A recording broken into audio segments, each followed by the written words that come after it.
سب سے پہلے ہم اس مسلم کھلاڑی کو سلام کرتے ہیں۔ اللہ تعالی ہمیں بھی اس مسلم کھلاڑی جیسا بنا دے۔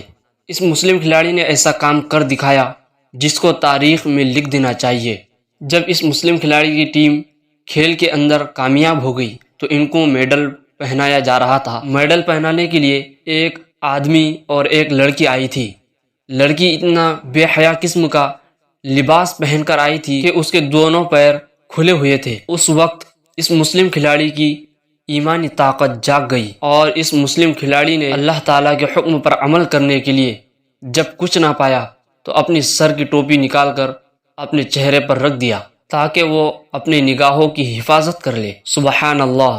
اسی طرح ہر مسلمان کو ہونا چاہیے۔ جو بھی اللہ تعالیٰ کے احکام پر عمل کرنے میں غفلت نہیں برتتا اس کے لیے اللہ تعالیٰ نے کامیابی لکھ دی ہے، اور ایسے مسلمان کے لیے اللہ اور اللہ کے رسول صلی اللہ علیہ وسلم کی خوشنودی ہے۔ آپ کی اس مسلم نوجوان کے بارے میں کیا رائے ہے کمنٹ کر کے ضرور بتائیں۔ ویڈیو کو لائک اور دوستوں کے ساتھ ضرور شیئر کریں۔ ایمان افروز ویڈیو دیکھنے کے لیے ہمارے چینل کو سبسکرائب کریں۔